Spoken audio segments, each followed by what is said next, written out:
싱가포르에 전 세계에 여러 희귀한 새들을 다 모아놓은 새공원이 있어요. 별의별 새들이 다 있는데 그 새 중에 홍학이라는 새가 있는데요. 연분홍 빛깔로 사진은 그렇게 선명하게 나온 것 같지 않은데 아주 세계에서 가장 아름다운 빛깔이 있는 새라고 그래요. 저 다리가 길쭉하고 연분홍 색깔을 했는데, 그런데 저 홍학 무리들이 있는데 홍학 먹이통이 있어요. 엄밀하게 하면 먹이통이 아니고 작은 연못인데 거기는 홍학에 먹을 수 있는 물고기들을 넣어놔서 그걸 잡아먹게 하죠. 그런데 그 먹이통을 많은 홍학 무리들이 먹이통에 와서 막 먹을 때 그걸 보면은 홍학 빛깔과 같은 물, 또 홍학 빛깔과 같은 먹이 있어요.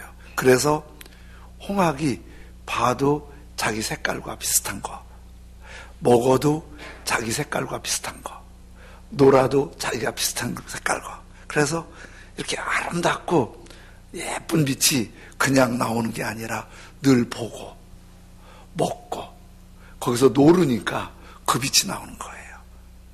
근데 그걸 어떤 연구한 자료들을 봤더니 그런 그 홍학 빛깔이 나오는 게 맹그로브라는 나무에서 그게 나온대요. 붉은 빛이. 그래서 홍학이 어디 있냐면 맹그로브라는 나무들이 뿌리에서 붉은 빛이 나오는데 그 붉은 빛에 물고기나 새우가 먹으면 붉어지고 그걸 또 홍학이 먹으면 저렇게 연분홍 빛이 나온다는 거예요.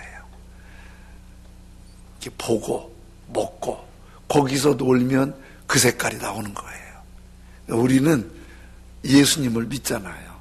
그러니까 예수님의 수준 높은 그리스도인이 되려면 예수님을 보고 또 예수님과 함께 사귀고 또 그리고 예수님의 말씀을 먹으면서 수준 높은 그리스도인이 되는 거예요. 그 시작은 어떻게 하죠? 예수님을 내 안에 모시는 데서 영접하는 자, 곧 그 이름을 믿는 자들에게는 하나님의 자녀가 되는 권세를 주세요. 그런데 오늘 이제 성탄절을 준비하고 맞이하는 12월 첫 주일인데 예수님을 탄생한 마리아가 먼저 예수님을 임신하잖아요. 갈릴리 나사렛에서 살고 있던 예쁜 처녀 마리아. 어느 날 밤에 항상 기쁜 소식을 전하는 가브리엘 천사가 마리아를 방문했어요. 마리아 깜짝 놀랐겠지요. 그랬더니 천사가 샬롬, 이스라엘 말로, 우리말로 하면 평강이 있을지어다, 평강을 축복해 주세요. 마리아가 깜짝 놀랐는데 평강을 축복해 주시고, 그리고 마리아에게 주시는 천사의 메시지는 평강이 아니었어요. 이런 메시지였어요. 네가 임신해서 아들을 낳게 될 것이고 그 아들을 예수라 하라. 이게 왜 평강의 메시지가 아니냐면 마리아는 아직 처녀예요. 약혼한 남자 목수 요셉이 있긴 있지만은 데이트 한번 제대로 안 했어요. 어른들이 짝지어졌으니까. 그렇다고 남자를 가까이 하지도 않았어요. 그런데 네가 임신해서 아들을 낳는다. 너무 충격을 받았지요. 그래서 마리아가 이렇게 반문을 해요. 제가 남자를 가까이 하지 않았는데 어떻게 임신해요? 어떻게 아기를 낳을 수 있어요? 이렇게 했더니 천사가 설명해 주세요. 네가 낳는 아기는 남자와 결혼해서 낳는 아기가 아니고 지극히 높으신 하나님의 능력이 너를 덮어서 하나님에 의해서 아기를 낳는 거다. 그렇게 얘기를 해주지만은 마리아는 그게 이해가 잘 되지 않아요. 이런 일은 역사에 딱 한 번만 있었어요. 과거에도 없었고 그 후도 없었어요. 딱 한 번만 있었기 때문에 설명할 수도 이해할 수도 도저히 어떻게 할 수가 없어요. 그리고 요즘보다 훨씬 더 남성 여성의 보수적인 감각으로 살 때인데 임신했다는 건 너무 충격이지 샬롬이 아니었어요. 마리아는 여러 자료들을 보면 그때 아직 20살이 안 됐을 거로 봐요. 요즘 25살에 결혼해도 너무 일찍 한다고 그런 경우 있는데 20살도 안 된 순박하고 착한 시골 여자가 갑자기 임신했다는 소식은 너무 머리를 복잡하게 하고 졸도할 지경으로 아주 고통스러운 상황이었어요. 이런 충격은 예수님을 믿을 때 이렇게 사람마다 좀 다르지만 있어요. 예수님을 믿고 나면 가치관이나 삶에 굉장한 혼란이 올 수도 있어요. 또 예수님을 믿으면 누가 나를 막 괴롭힐 수도 있어요. 또 내가 이제 지금까지 살아오던 삶에서 믿음의 길로 새롭게 도전하는 게 충격일 수가 있어요. 근데 충격은 긍정적인 결과가 될 수도 있고 부정적인 결과가 될 수도 있어요. 지난주에 말씀드린 대로 충격이 아픈 기억이 되면 그게 이제 트라우마가 되는 거잖아요. 근데 충격이 좋은 기억이 되면 좋은 열매가 될 수 있지요. 1989년도에 부산의 동의대에 학교 내 분규가 아주 심했어요. 그래서 학생들이 막 시위를 하고 막 화염병을 던지고 그랬어요. 그래서 학교에서 감당이 어려우니까 경찰에 치안 유지 요청을 부탁했지요. 경찰이 이제 학교에 들어와서 막 시위대를 체포하고 막 학생들은 경찰을 못 들어오게 하고 경찰들은 막 밀고 들어가고 그러면서 굉장히 심각해졌는데 이제 학생들을 체포하기 위해서 경찰이 7층 도서관까지 올라갔어요. 그런데 시위대가 그 도서관에 화염병을 던져갖고 7층에 불이 났어요. 도서관에. 그래갖고 전경 7명이 세상을 떠나고 10명 이상이 중화상을 입고 그때 제가 기사 보니까 한 96명이 구속영장이 발부되는 대학생들이 굉장히 끔찍한 뉴스였어요. 그때 서원석이라는 전경이 25살인데 제대를 90일 남겨놨다가 진압하러 들어갔어요. 그리고 그 뜨거운 불 속에 빠져버리고 말았어요. 머리부터 발끝까지 다 익어버렸어요. 의식을 잃었는데 숨 쉬니까 병원에 데리고 가서 다 치료를 하고 온몸을 붕대로 칭칭 감고 손은 이렇게 야구 글로브 낀 것처럼 막 그렇게 돼 있어요. 엄마 아빠가 와서 막 통곡이죠. 그런 아들이 얼마나 충격이겠어요. 그런데 이 서원석 형제가 눈을 뜬 거예요. 엄마 아빠가 보이고 엄마 아빠 울고 있고 입은 막아서 말할 수 없어요. 그런데 형제가 이 글로브 같은 손을 들고 뭐라고 글씨를 쓰는 거예요. 이렇게. 엄마가 뭐라고? 쓰는 거예요. 뭐라고? 그러다가 형제가 힘드니까 시트에다가 써내려가요. 이렇게 썼어요. 어머니, 아버지, 예수님 믿으세요. 그리고 그거 써놓고 얼마 안 있다가 하늘나라 갔어요. 어머니 아버지는 굉장히 독실한 불교도였어요. 집안에 예수 믿는 사람 하나도 없었어요. 어렸을 때 서원석 형제는 아버지가 그렇게 싫어하고 반대하고 괴롭히는데 신앙생활을 했어요. 근데 그 아들이 이렇게 세상을 떠나니 얼마나 충격이겠어요.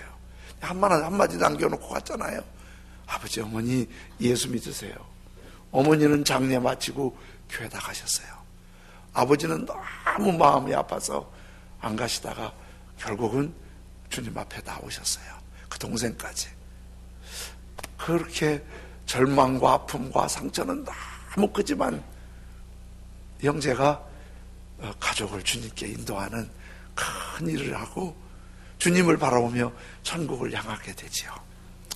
여러분, 굉장한 충격이잖아요. 근데 그 충격에 주님께서 그렇게 은혜를 또 구원하시는 또 다른 은혜를 주세요. 마리아도 약혼한 처녀가 약혼한 남자와 데이트한 것도 아니고 다른 남자와 바람핀 것도 아닌데 임신했어요. 그 당시 법에 의하면 그런 여자는 불에 태워 죽이든지 돌에 때려 죽이든지 그게 그 당시 법이에요. 그런데 이런 생각해 볼 수 있잖아요. 가브리엘 천사가 마리아한테 은밀하게 말하지 말고 여러 사람 있는 데서 마리아, 네가 임신해서 예수님 아기 낳을 텐데 예수님이라고 이름 지어. 그러면 증인이 있잖아요. 그런데 마리아는 그걸 은밀하게 가브리엘 천사한테 개별적으로 들었어요. 누가 그걸 증명을 해주면은 조금 낫겠는데 혼자 들었으니 그 배가 불러오니 이거 어떻게 하냐고요. 그러면 우리 여성분들 한번 생각해 보세요. 뜻밖의 처녀 시절에 생각지 않은 아기가 생겼어요. 그건 예를 드는 얘기예요. 그러면 제일 먼저 이거 누구하고 얘기해야겠어요? 정상적인 가정이면은 엄마한테 쫓아가죠. 엄마, 어떻게 하지, 이거? 엄마하고 상의를 해야 하잖아요. 그럼 가브리엘 천사도 지금 마리아가 이 황당하고 당황스러운 상황을 모를 리가 없어요. 그렇죠? 모를 리가 없는데 그렇게 해준 거예요. 그러면 이제 마리아한테 뭔가 방법을 제시해 줘야 하잖아요. 너무 충격이니까. 그러면 엄마한테 가라. 가서 엄마하고 얘기하면 엄마밖에 받아줄 사람 없다. 이렇게 해야 되는데 가브리엘 천사가 엄마한테 가라고 하지 않고 먼 친척, 멀리 살고 있는 엘리사벳이라는 분을 찾아가라는 거예요. 왜 그랬지요? 엄마가 있는데 그렇게 가깝게 지내지도 않는 엘리사벳을 찾아가라는 거예요. 그러니까 지금 마리아는 풀 한 폭이라도 풀뿌리라도 잡고 싶은 심정이니까 천사의 말을 들을 수밖에 없어요. 엘리사벳을 찾아갔는데 엘리사벳은 남편 사가랴와 함께 사는 부부예요. 이 두 분은 레위 지파예요. 레위 지파는 제사장이 나오고 찬양대가 나오고 성전 봉사자가 나오는 경건한 집안이에요. 그런데 그 레위 지파의 후손이라고 해서 믿음이 다 좋은 건 아니에요. 여러분, 예수님 제자 중에 마태가 원래 레위 지파예요.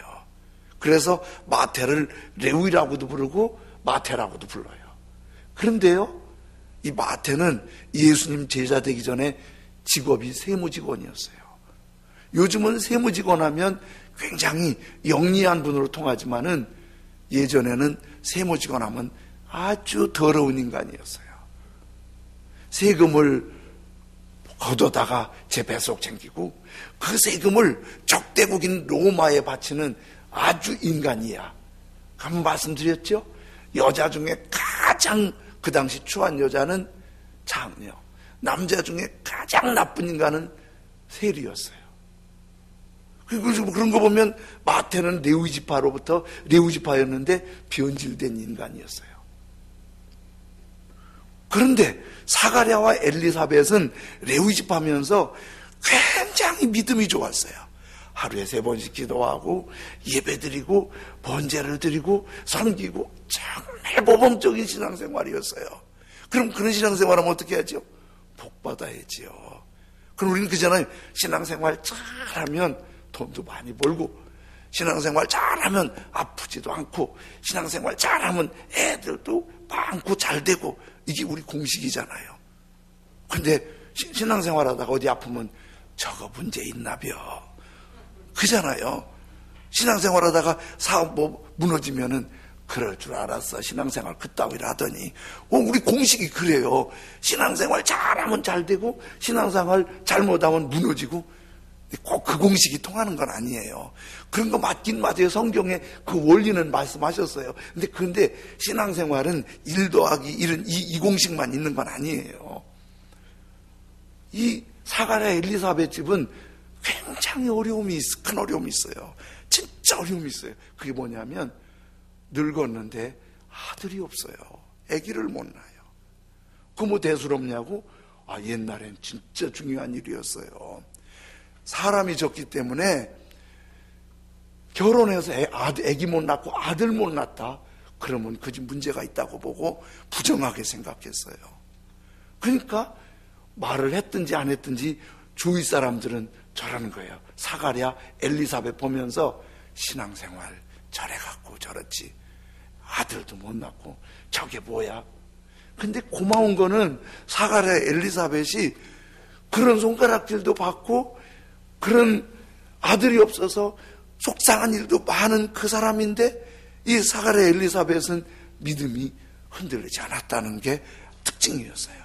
여전히 기도하고 여전히 번제를 드리고 여전히 예배를 드리고 여전히 존경스러웠어요. 사가랴, 엘리사벳이 그랬어요. 그런데 어느 날 사가랴가 기도를 하려고 기도 시간에 들어갔는데 마리아에게 찾아왔던 가브리엘 천사가 또 온 거예요. 사가랴한테. 그리고 역시 샬롬, 평강이 있을지어다 그러더니 이런 축복을 하는 거예요. 사가랴, 네 기도와 네 섬김을 내가 다 받았고 내 아내 엘리사벳이 너로 말미암아 아들을 낳게 될 거다. 이름을 요한이라고 해라.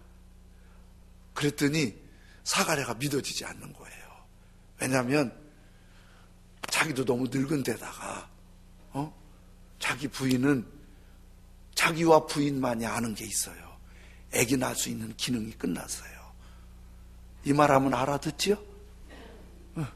아기 낳을 수 있는 기능이 끝난 거예요.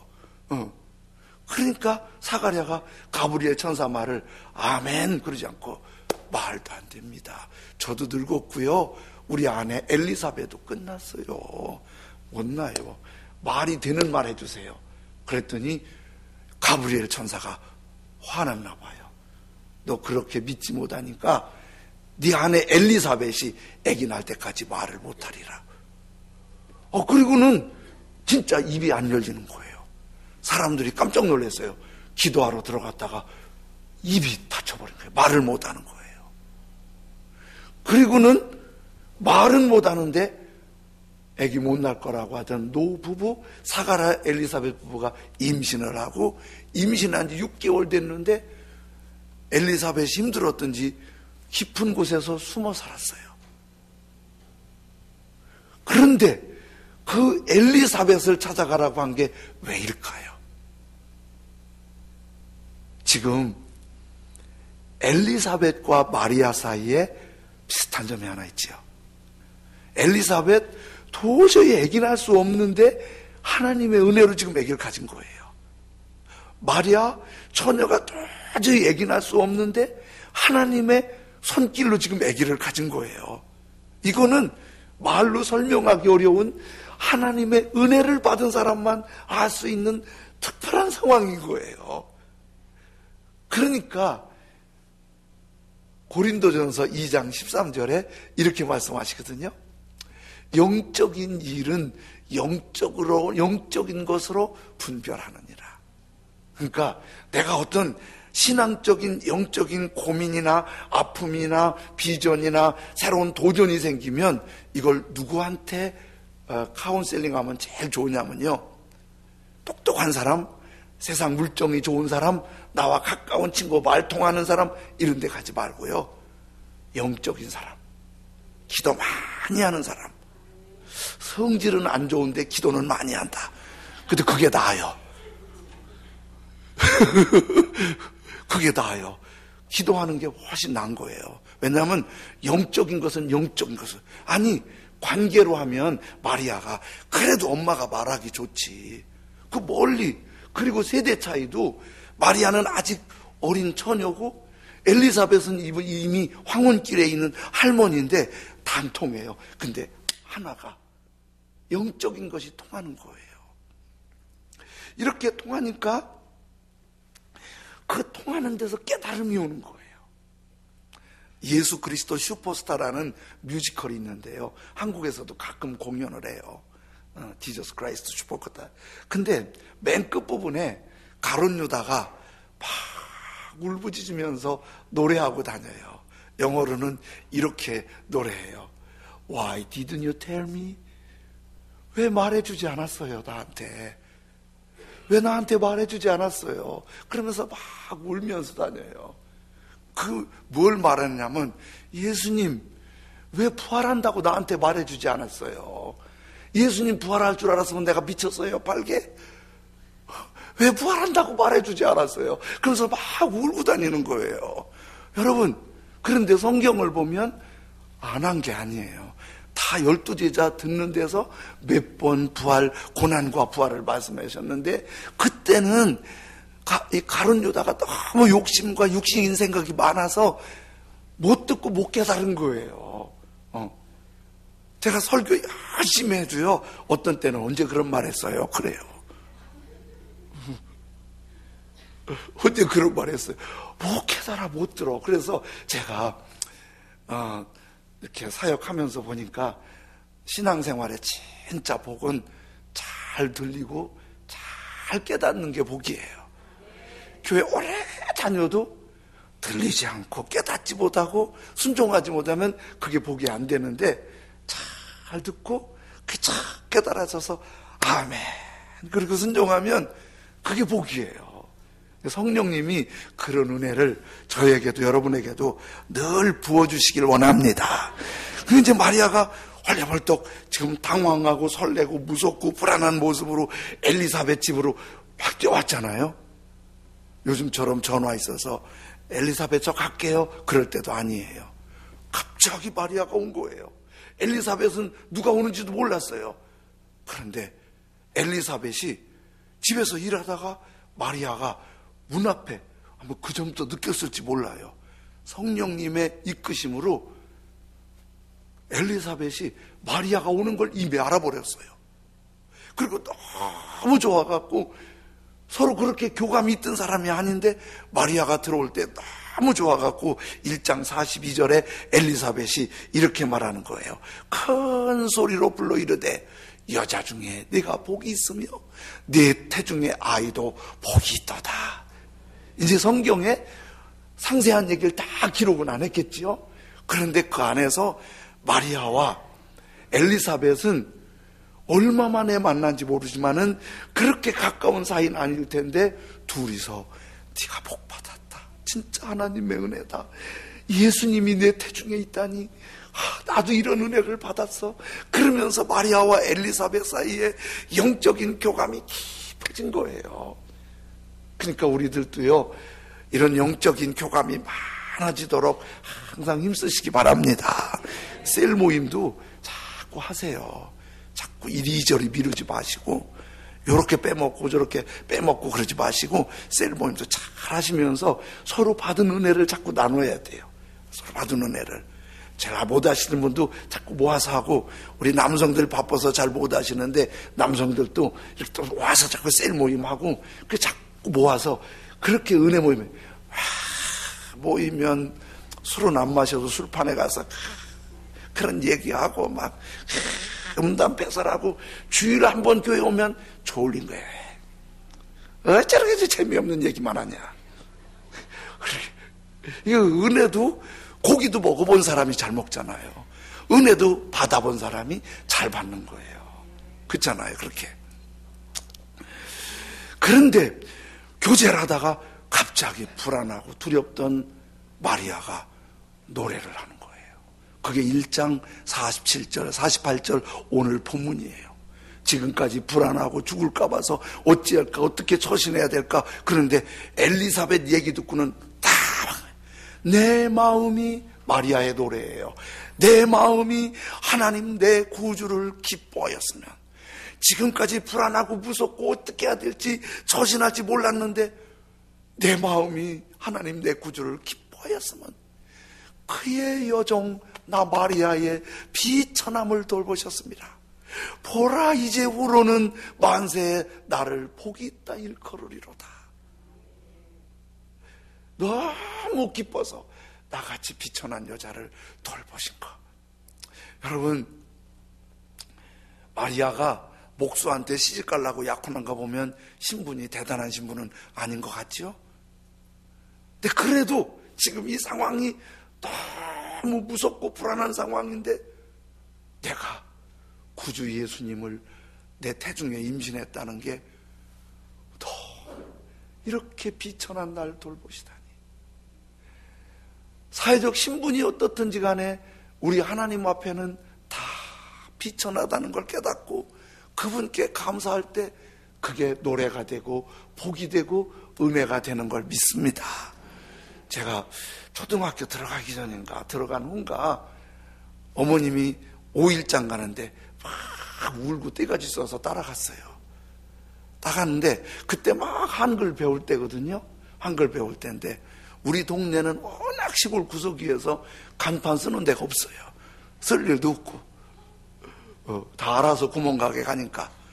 근데 읍내 가니까 간판이 있더라고요. 쭉 보면서 간판 보면서 처음 글을 아는데 그 간판 읽는 재미가 얼마나 좋은지. 예산상에 철물 저거 뭐더라 점 정육점 그게 너무 좋은 거예요. 그래 그거 있다가 엄마를 잊어버렸어요. 그 사람 많은 데서 아주 그날 죽는 줄 알았어요. 막 가만히 앉아서 울 걸 막 뛰어다니면서 오느라고 엄마도 쫓아다니느라고 죽을 뻔했대요. 그렇게 가난하고 하루 밥 세 끼도 못 먹어서 점심엔 고구마로 때우고 그렇게 어렵고 못났고 그런 제가 예수님 믿은 게 얼마나 감사한지 몰라요. 그리고 내가 하나님 은혜 안에 살고 천국을 소망하고 살고 그의 여종의 비천함을 돌보셨습니다. 이 부족한 사람의 비천함, 가난하고 허물 많고 부끄러운 저를 돌보신 게 얼마나 고마운지 몰라요. 마리아는 예수님을 보시고 내가 너무 비천하다는 걸 알고 너무 큰 은혜 받은 걸 안 거예요. 이런 노래가 우리 모두의 노래가 됐으면 좋겠습니다. 그리고 이렇게 말했어요. 보라, 이제 후로는 만세에 나를 복이 있다. 일컬으리로다. 지금까지는 죽을까 봐서, 무섭게 죽을까 봐서 부정한 여인이라고 막 무섭고 두렵고 떨렸는데 갑자기 이제 날 보고 만세에 영원히 복 있는 사람이라고 불러줄 거다. 우리 예수님 믿는 게 쉬운 거 아니잖아요. 그래서 우리 찬송가 있잖아요. 내 주를 가까이 하게 함은 꽃길이 아니라 십자가 짐 같은 고생이나. 마리아도 아직 어려운 문제가 다 풀린 거 아니에요. 지금 엘리사벳한테 같이 교제하면서 영적인 힘을 얻었지 아직도 이거 어떻게 풀어야 될지 상황은 힘드는 거예요. 그렇지만은 마리아 안에는 하나 있어요. 내가 복받은 사람이다. 만대가 날 보고 복받았다리라. 여러분, 예수님 믿고 믿음 생활하고 섬기고 헌신하는 일 쉽지 않을 수 있어요. 그러나 분명한 거, 우리 복받은 사람인 거 믿습니다. 진짜 복받은 사람이에요. 영원히 복받고 천국의 복을 받은 사람이에요. 얼마나 자랑스러운지 몰라요. 한국유리를 창업하신 최태섭 장로님이라고 계신데요. 지금은 하늘나라 가셨어요. 이분이 8.15 해방 전에는 만주에서 사업을 하셨대요. 근데 만주에서 사업하는데 거기도 공산당이 밀고 들어온 거예요.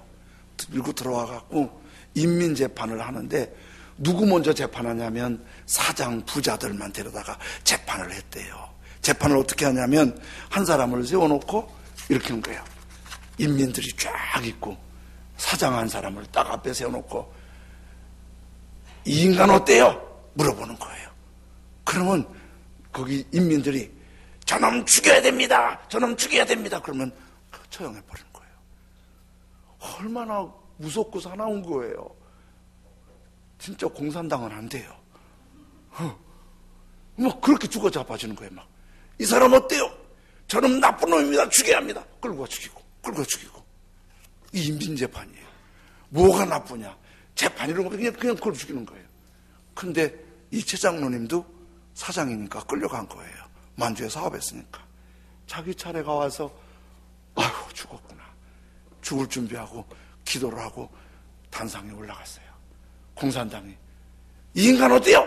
물어보니까 죽여야 한다는 말을 안 해요. 조용해요. 근데 한 사람이 그러는 거예요.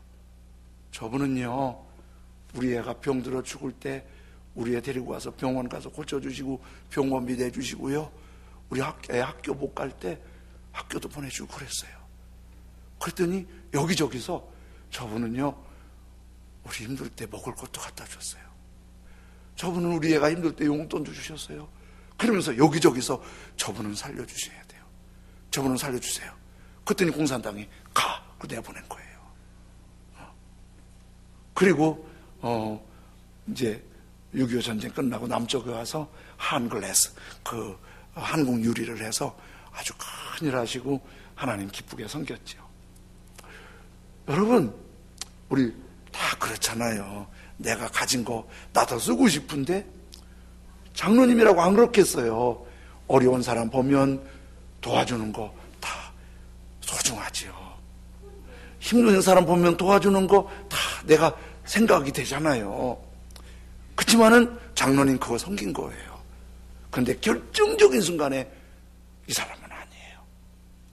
이 사람이 결정적인 날에 복된 사람이라고 일컬음을 얻게 된 거예요. 예수님 모시고 예수님 따라가니까 마리아는 그 고백인 거예요. 이제부터 만세에 나를 복되다 일컬이로다. 내가 어려움도 있고 아픔도 있고 위험함도 있고 어떤 일이 있을지 잘 모르지만은 그러나 만세에 나를 복이 있다 일컬으리로다. 주님 따르고 주님 섬기는 일이 힘들고 어려운 일도 있을 수 있겠지만은 복이 있다 일컬으리로다. 복의 긍지와 자부심과 소망을 갖고 예수님 내 안에 보시고 이제 성찬식 할 때 떡이 예수님의 찢기신 몸이잖아요. 잔이 예수님의 피잖아요. 예수님 마리아 안에 예수님 잉태하듯 예수님 내 안에 보시고 예수님 따르고 영원히 복이 있다 일컬음을 받는 천국까지 복의 사람 되는 은혜가 다 풍성하시길 예수님의 이름으로 축원합니다. 아멘. 오늘 찬송, 이런 찬송 부르는데 혹시 잘 모르시는 분은 가사를 좀 생각하면서 그걸 붙여보면 좋겠어요. 내게로부터 눈을 들어 주를 보기 시작할 때 주님을 향해 눈이 열리는 거지요. 주의 일을 보겠네. 내 작은 마음을 돌이키셔서 하늘의 꿈을 꾸게 하시네. 어느 때? 주님을 볼 때 모든 시선을 주님께 드리고 살아계신 하나님을 느낄 때, 오늘 그 하나님이 마리아처럼 엘리사벳 느껴지고 복 있는 사람이라는 고백이 새로워졌으면 좋겠습니다. 내게로부터 눈을 들어 주를 보기 시작할 때 죄를 보겠네. 내 작은 마음 돌이키사 하늘에 그게 안에 주님을 볼 때 모든 시선 주님께 드리고 살아계신 하나님을 느낄 때 내 삶은 주 역사가 되고 하나님이 일하기 시작한 성령이 나를 변화시켜 모든 두 사라질 때 죄를 보겠네. 황폐한 땅 한가운데서 주님만 알게 되리. 주님을 볼 때 모든 시선을 주님께 드리고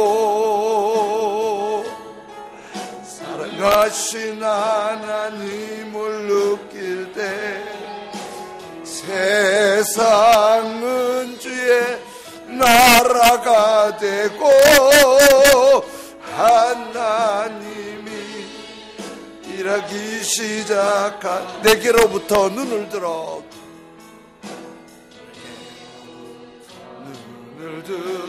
주를 보기 시작할 때 죄를 보겠네. 작은 마음 돌이키사 하늘에 그게 아멘.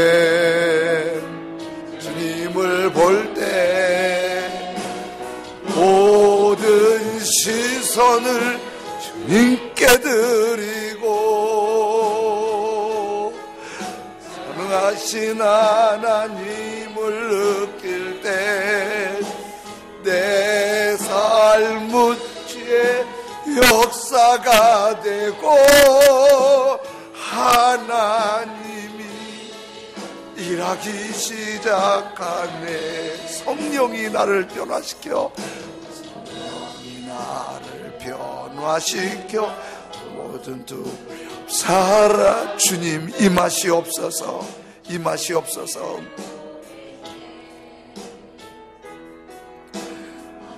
한땅한 가운데서 주님만 알게 되리.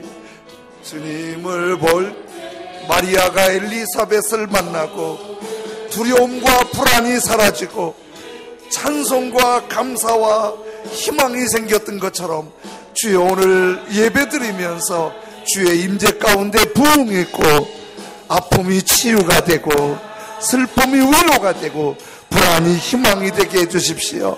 주님을 바라보는 시선이 열리게 하소서. 한 목소리로 하나님 앞에 잠시 기도드리겠습니다. 할렐루야. 하나님 아버지 감사합니다. 우리의 시선을 더 주님께로 향하고 우리 주님을 더 바라볼 수 있도록 거룩하신 하나님 은혜 베풀어 주시옵소서. 살아계신 하나님, 주님을 더 바라봅니다. 사랑하시는 주님, 우리의 시선이 주님께로 향해서 불안했던 것이 희망이 되게 하시고 아픈 것들이 치유가 되고 하나님의 거룩한 임재와